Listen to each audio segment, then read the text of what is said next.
With more and more Americans working from home amid the coronavirus pandemic, some are wondering how the rising number of online users may affect the internet. Joining me to talk about this is our tech expert, Jessica Naziri, of course via FaceTime since we have to social distance. How are you?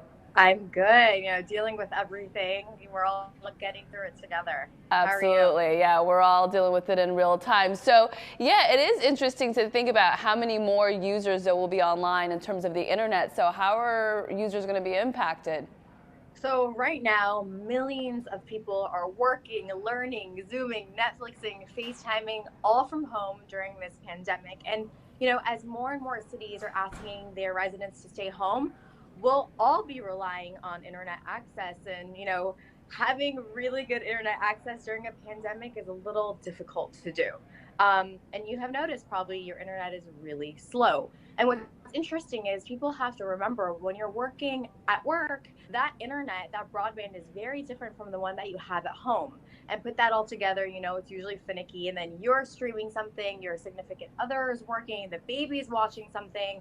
It all comes together and it's extra slow because of that.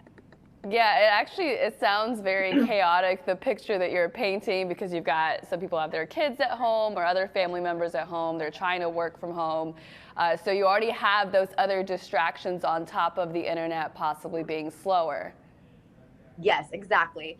But something we will notice, there's definitely a digital divide. There are a million Americans out there that don't even have internet. And that's something that's really scary because if we're asking people to stay home, to work from home, and they don't have internet, all these internet providers, these ISPs, internet service providers, they're being inundated with new people trying to log on to internet. And the problem is, it's hard for those internet providers to come into people's homes. There's no protocols. They don't want to put themselves at risk. So what we're seeing is there are people that are going without internet as well as people that just have really slow internet. And so obviously this is making it really difficult to continue life and just try to make things continue on to make it normal these days. Right. I didn't think about the fact that they would have to come to your home if you don't have internet already to give you that. Wow, Yes. can create a huge Yes. obstacle for people that are working from home. So is there a solution? I know we Yes. mentioned today Verizon was going to give out free internet to students and with an LAUSD. Have you heard of other options? So a lot of internet providers are stepping up. They're giving more gigabytes of internet. But the reality is it will still be very slow. So this is actually a really, really good time for internet.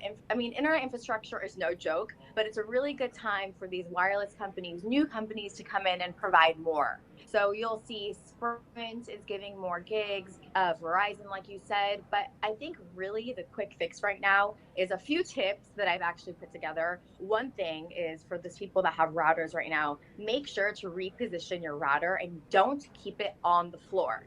Make sure it's elevated and somewhere that you can see. That way it gets more signal. So that's tip number one. Another thing that I would do is check your internet speed. So usually when you're not paying for internet that is high quality, you want to make sure. So right now would be a really good time to call your provider. You'll be on hold for a while, but that way you can also do an internet speed test and see what you're paying for and if that's what you're actually getting. That speed test is super, super important. And then also Wi-Fi routers. So make sure it's in a central location so that the bandwidth is distributed into your entire apartment or home. And also another thing that I really recommend is to get a mesh network or an extended boost for your signal so you can put it throughout your house.